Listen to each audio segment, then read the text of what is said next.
Hello, everyone. It's that time again. Dr. Joseph Capps coming back to you again with another episode of our podcast and our YouTube channel, Dancing with the Darkness. If you're a first time listener, this is a raw, unapologetic, but also spiritual and uplifting podcast about living with CPTSD. Not just how we developed, how it damaged us, but also the hope and the redemption for the future, and how you can live a fulfilling life and thrive.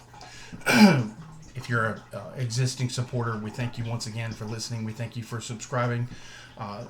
Before we start this video, it helps us tremendously if you simply like or subscribe to the channel or to the podcast. It helps us get the word out.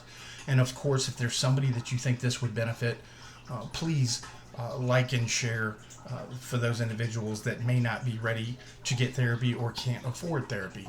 I was sent a beautiful message yesterday from someone, and they simply said that the podcast was a godsend and that it was helping them and a lot of their friends that simply could not afford to go get proper help. And that just, it makes me feel so validated, and it just makes me feel like God is totally using this podcast the way that He should, the way that it should be used. And this is what we do in the final stages of our healing, is we actually get to a point where we're able to pour our pain and our suffering and all that we've been through into something very positive, to show that there is redemption. There is a way for you to overcome this. There is a way for you to have a healthy and fulfilling life. And so that's our purpose here. So today's episode, what I want to talk about, we've been talking about attachment and relationships and how we show up in relationships.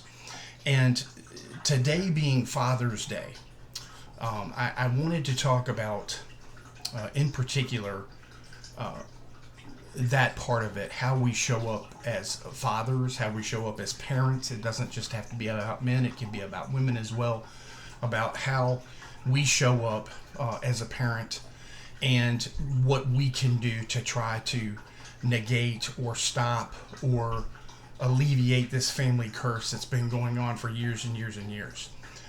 We've talked about epigenesis, where, unfortunately we have passed on some genetic coding to our kids, where they are going to be a little more heightened or sensitive to anxiety, sometimes to depression. This is just the way that it is. 52% of us is going to be the God-given temperament that we're born with, and it's going to be genetics. And so these are things that we can't change. The other 48% of us, we absolutely can work on effective, positive change. It's not easy because we've been conditioned.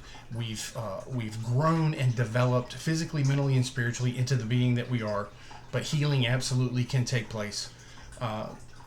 As a man of faith, I believe that God can do anything. God took a very broken man in me that was headed for absolute destruction, and He showed me another way. And if it wouldn't have been for that, and there's countless stories of other operators and military members and first responders and others that have seen unimaginable tragedies and pain and traumas, that have also realized that there's a higher power that's bigger than all of that, and that we can turn all of this pain into purpose. So I just want to start off by giving you that hope. If you're a father today, or if you're a mother today, and maybe this is a hard day for you, it can be hard for a couple different reasons. One can be if we think about our fathers or even our mothers. It can be painful, because we can have some emotional flashbacks, which we've talked about before. We can think about how maybe we weren't dealt the best poker hand in life when it came to our parents, and them before us, and them before us, and then it just goes on and on and on generationally. And maybe you're feeling some guilt and shame today. That's one of those amazing, wonderful things that shows up with CPTSD, is that we deal with a lot of false guilt and a lot of shame that was put on us. And we need to remember that the things that happen to us from our fathers or from our parents are absolutely not our fault. We do have accountability for what type of father and mother we have become to our kids. So we're not going to get off scot-free with that. No matter how much you've been through, we have free will and we make our own decisions, and we have to be conscious of that, okay? And we have to take ownership. So as a father, have I been perfect? Absolutely not. I've made mistakes. Looking back, it's a drastic improvement from my parents. And so we have to look at that as a success. In the midst of the failures, we have to look at it as a success, because this is the trend that we want, is an upward trend. And knowing that, I know that my children are going to be better parents than I was. And so we continue that upward spiral instead of the downward spiral, okay? So if you're dealing with guilt and shame today, if this Father's Day is painful for you because you're looking in reverse and you're thinking about mistakes that you've made, we cannot look in the rearview mirror, okay? We are forgiven by God first, and then when we make amends to those that we've harmed, including our children, the burden then becomes on them to choose to forgive. And this is something that we have to radically accept. They can choose to forgive and move on, or they can choose to hold a grudge and hold on to the pain. And that's when we have to pray for them, and we have to admit that we are powerless when it comes to their lives. I remember being told many times that my children were God's before they were ever mine. And I think now at this point in my life, where one of them is completely grown and the other two are almost grown, and they've got their individual lives and their personalities and the things that they do and that they're passionate about, there's less and less influence from me, and I hope and pray more influence from our real Father, our good Father, our Father that never harms us, always loves us, always keeps his promises, that's in heaven.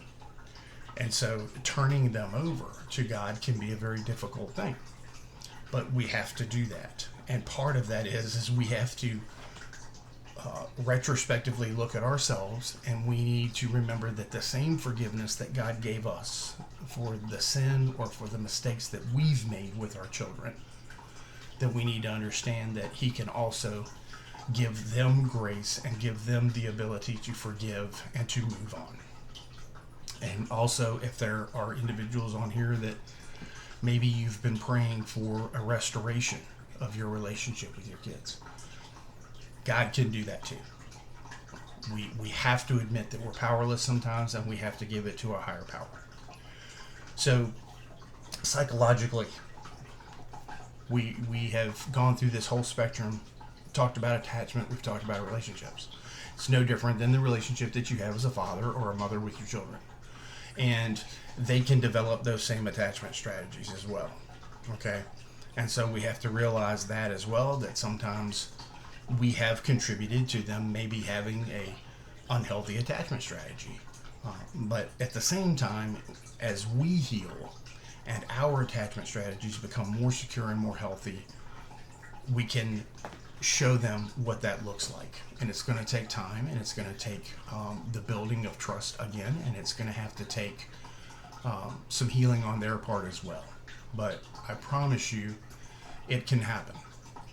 So I want to talk about today, in particular, I want to talk about what it looks like in these really important and intimate relationships. Because one of the things that we've connotated in our past videos is we've talked about healing, and we've talked about what it looks like to show up dysfunctional in the relationship or disorganized, and then when it looks like when you start showing up securely.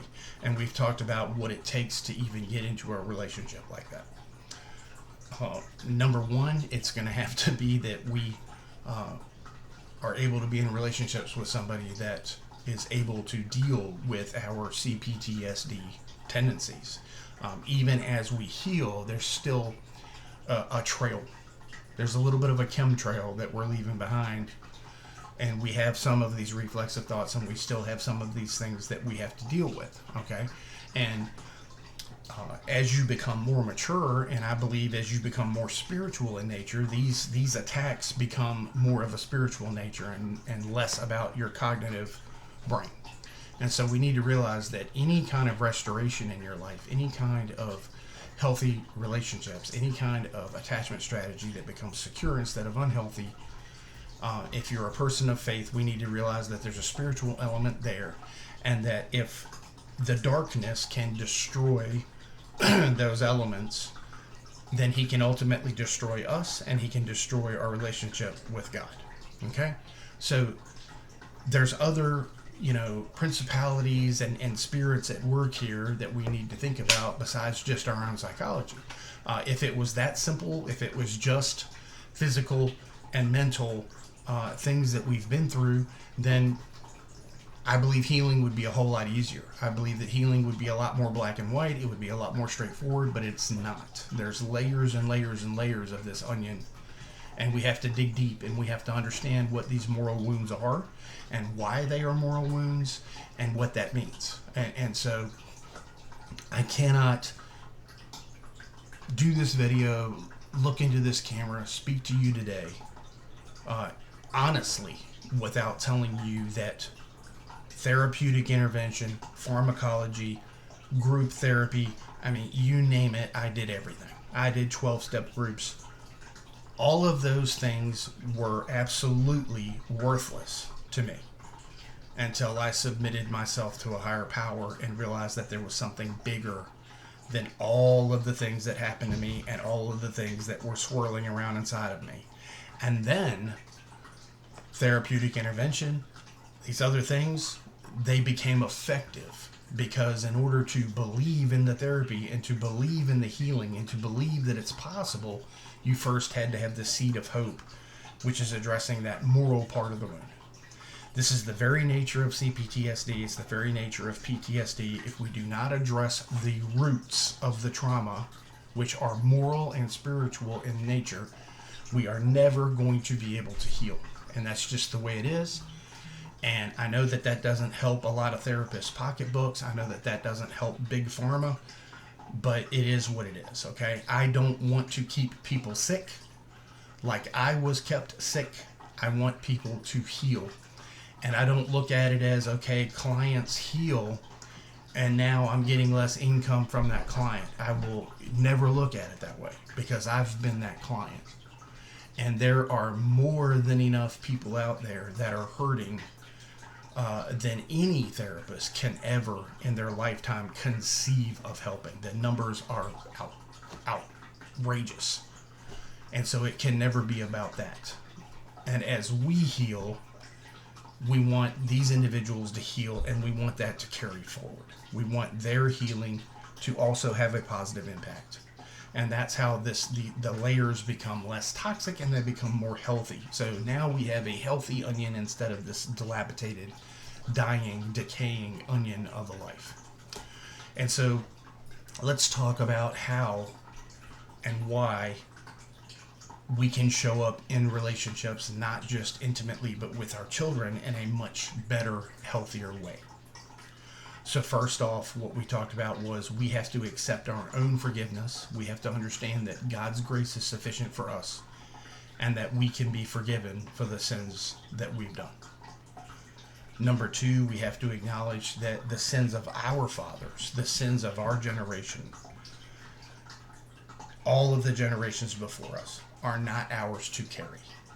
So we have to let go of the false guilt and the shame that has defined us our entire lives with CPTSD because of what's happened to us. We have to let go of that, and we have to realize that that's not ours to carry anymore. It's unbearable. You can't do it. Okay? The third thing that we need to do is that we need to understand and have hope that restoration can take place. Okay? And the way that that's going to happen is that we have to build trust with those relationships. We have to be consistent in our behaviors. Okay? We don't just speak it, we act it. And we continue and continue and continue to show up in a healthy way. Okay? Now, I've got to give you the fine print warning, when people are on TV with all of these new medications and it says, oh, it treats this, and then you have all of this fine print at the bottom. this is your fine print warning that people don't read. You need to understand that your healing can be met with resistance. Okay? I don't want to discourage you, but I have to be faithful and truthful and help you understand that there can be some tremendous resistance there. It's unfamiliar. They don't know this person that you're becoming. They have gotten used to the other person. They have navigated life with this other person. They have acclimated. They have even found comfort in the dysfunction, the same as you have. And so there's going to be some resistance there. There's going to be a preconceived notion of, what is the ulterior motive? What does he want from me? Whatever. Okay? And so naturally, they may be on guard the same way that you were on guard with your avoidant or your anxious attachment, because they probably also have an inner and an outer critic. Okay? And so we need to think about that. Can healing take place? Absolutely. Absolutely, it can take place. Okay? We need to stop looking at the shoulda, coulda, wouldas. We need to stop looking at the past because we can't change it. All we can do is live in today and hope for the future. And that's what we have to realize. That expression in recovery circles, one day at a time, it really is true. We really do have to get up every single day. We have to breathe, and we have to start life fresh. And we have to make a commitment that this day I'm going to commit to being trustworthy, to being a person of integrity, and to showing up consistently in my relationships. We have to decide that every day. No matter what attacks are coming against us from life or from spiritual circles or from whatever else, we have to make that decision every day that we are going to commit to being the person that we want to be. Okay? Showing up in relationships the way that we feel is healthy for us and for the other person. Okay? I know this isn't easy. I live it. I live it every single day. There's deep wounds in my household that happened years and years and years ago that still haven't healed. And I need to realize that that's not up to me. That's not up to me. That healing is not something I can control. That's between that individual, themselves, and God. And this is a big step to your own recovery. This is a big step to you showing up healthy in relationships and continuing your healing journey.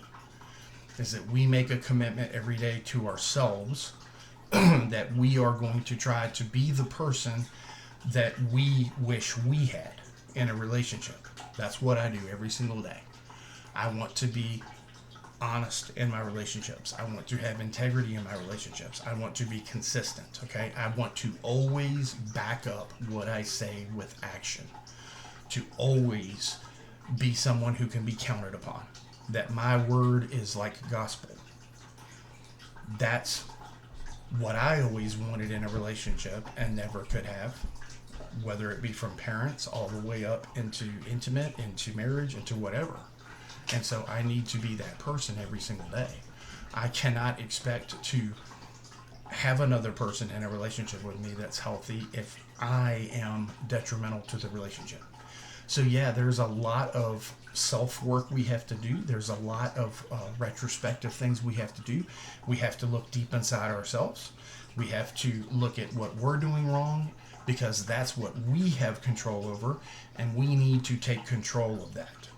And we need to start working on ourselves and the person that we're becoming. Now, something that's very critical for you, not only in recovery, but also when it comes to your spiritual journey, is we cannot allow anyone or anything to take that away from us. There's scripture that talks about, a demon is in a person and you get the demon out, but you don't secure the home, and then 7 of them move back in. It's very, very true when we're talking about CPTSD, because when you're on your road to recovery and you're starting to trust and you're starting to allow yourself to be vulnerable and you're doing these things, if you get hurt, it's going to be 7 times harder for you to be able to get out of that hurt and that pain and building those walls and just going head first right back into disorganized attachment. You need to realize that. And so there is a risk involved. And with those of us that especially have more of an anxious style strategy, there's a tremendous amount of fear and trepidation there because you're afraid of getting hurt. Okay, you're afraid. How will I survive it? Can I even survive it this time? Will I ever come back from this? Okay, and so that is a fear that we're going to have based on historical events, and that's going to be our go-to thought. It's going to be what our brain wants us to believe. It's going to be what our heart wants us to believe. And this is when we have to step out in faith, and we have to realize that in order to find people that aren't going to do that we have to be that person. We have to show up in the relationship that way. Okay?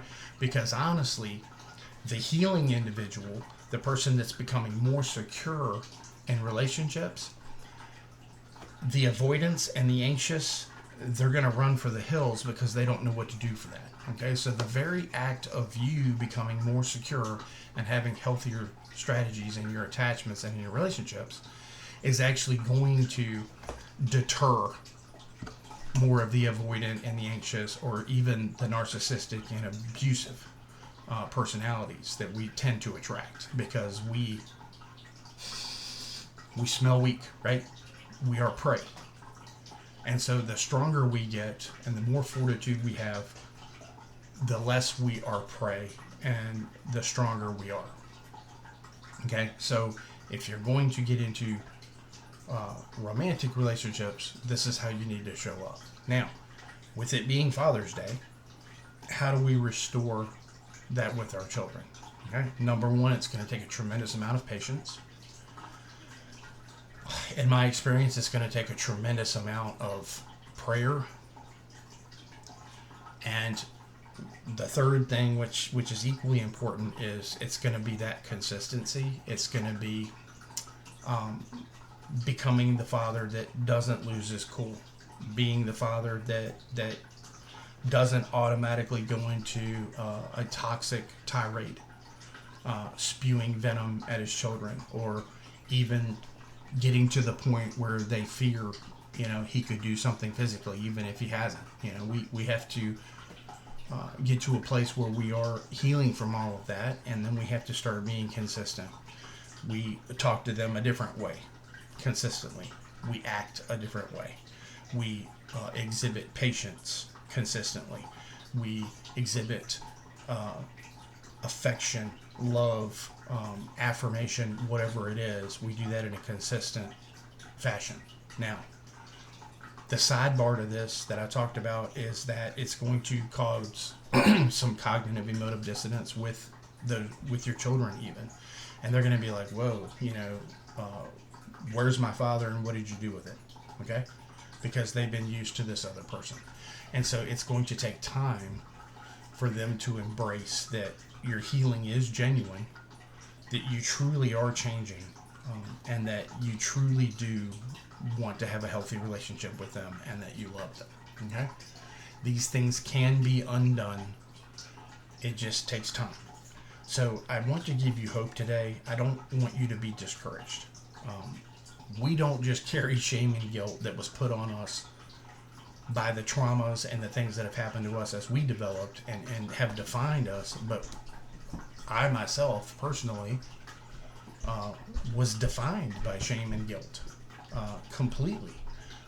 Every single day was defined by shame and guilt. I couldn't even concentrate in the moment. I couldn't even concentrate in the day or even function like I needed to, because all I was doing was being reminded of my past sins and the mistakes I've made. And every time something happens to one of my kids, it's my fault because of something I did. And we have to get out of that. We have to get out of that modality and method of thinking, because it's lies. It's lies. It's lies from your inner critic. It's lies from your outer critic. It's as a man of faith, I believe that it's absolutely demonic. That it's keeping you down. If it can keep you down, it's going to keep your children down, and it's going to continue the family curse of dysfunction and pain. And so we have to break out of that, and we have to know that we have an advocate and we have support in our God and in his son Jesus, who died for us and forgave us. And if anyone can help you build a restorative relationship with your children, it's going to be God, and it's going to be Jesus, because they see and know your pain more intimately than you could ever imagine, because they were with you every second. They want restoration. Okay? So I want to leave you with that hope today. I want to wish all of the fathers happy Father's Day. For me, it has been the greatest honor of my life. It has been the greatest job of my life. It has been the greatest, the worst and best experience of my life. And yes, I've made mistakes, but I am embracing a new life in my healing as I share with you, and as we try to help other fathers out there. I'm doing the same thing that I'm telling you to do. Every single day, I'm trying to show up with my 3 children, the same man that now is exhibiting integrity, honesty, consistency, affirmation, affection, no more toxic. And eventually it's going to stick, and it's going to change who they are, and it's going to make and mold them into much better parents than I could ever be. And that's the goal. And most of all, it has helped them forge a relationship with God, which is more important to me than anything now in my lifetime, because I know that if he's got their back, I don't have to worry so much. So think about the things that you can share with your children right now, today. Think of the things that you thought defined you but really don't, and think about what truly defines you. And I want you to know that it's never too late. If today's the day that you need to reach out to a wayward child and you've been afraid, don't let another day pass. God forgives, and that same forgiveness can be given to you by your children. And so don't ever think that it's too late to restore those relationships. Our kids are truly a gift to us by God, and it's never too late. I just want to thank everybody once again, our return listeners. Thank you so much for helping us with the channel and the podcast and getting this word out. If you're a dad today and you're listening to this, happy Father's Day. Even if you think that you're the worst father in the universe, you're still a dad. You're always going to be a dad. So please take today to look upon yourself retrospectively, let go of some of this shame and guilt, and understand that you can move forward and you can start afresh and anew. Today's the day. Until next time, God bless each and every one of you, and look forward to hearing from you with your comments. Like, subscribe. We thank you so much, and we'll talk to you next time. This is Dr. Caps closing out another episode of Dancing with the Darkness.